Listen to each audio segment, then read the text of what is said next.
First మాకు ఇంటికి ఫ్రీగా బియ్యం కాడ నుంచి అమ్మ ఒడి, మాకు చేయూత, ఆసరా, రైతు భరోసా, ఆటో భరోసా అన్నీ కూడా మాకు అన్ని సక్రమంగా అన్నీ మాకు అందుతున్నాయి. మాకు అన్నీ కూడా మాకు విధానం పెన్షన్ కాడ నుంచి మొత్తం కూడా ఆరోగ్యశ్రీ కార్డు 5 లక్షల కాడ నుంచి మాకు అన్నీ కూడా బాగా అందుతున్నాయి. జగనన్నే రావాలి, మాకు జగనన్నే కావాలి. మేము ఆయన వస్తేనే మా ఎస్సీ ఎస్టీ బీసీలు మొత్తం కూడా సుఖంగా బతకగలం.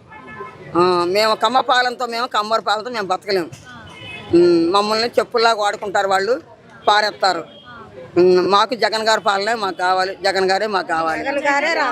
అన్నీ బాగా మంచి జరిగింది. చెప్తున్నా నా వరకు నాకే, మా ఇంట్లో వరకు మాకే, మా పిల్లలకి విద్యా దీవెన వచ్చింది, మనవరాలకి వసతి దీవెన వచ్చింది, మాకు కొంచెం పొలం ఉంది, మాకు రైతు భరోసా వచ్చింది, మా ఇంటి మా ఆయనకి పెన్షన్ వస్తుంది, నాకు ఆసరా వచ్చింది.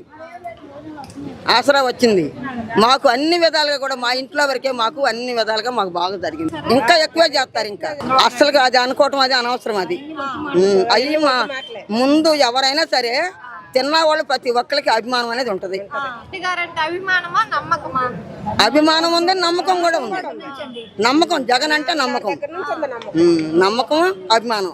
రాజధాని కూడా ఎక్కడ ఈ 5 సంవత్సరాల పాలలో రాజధాని ఎక్కడ లేదు. ఇప్పుడు మన ఇల్లు అనేది కావాలి కదా ఆంధ్రప్రదేశానికి ఎవరికైనా.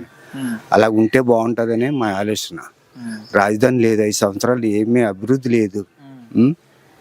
ఈ జగన్ పరిపాలనలో అన్ని గొడవలు కానీ ఏ అరెస్టులే తప్ప ఎక్కడ కూడా అభివృద్ధి లేదు. రోడ్డు మార్గాలు లేవు, ఎక్కడ గోతులే జనంలో.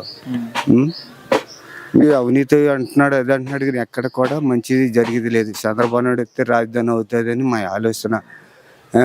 పోలవరం అవుతుంది.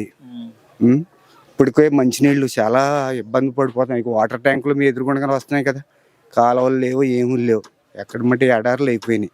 ఎందుకంటే ఇప్పుడు 5 సంవత్సరాలు ఏం చేశాడు ఈయన? ఏం చేసేది లేదు కదా.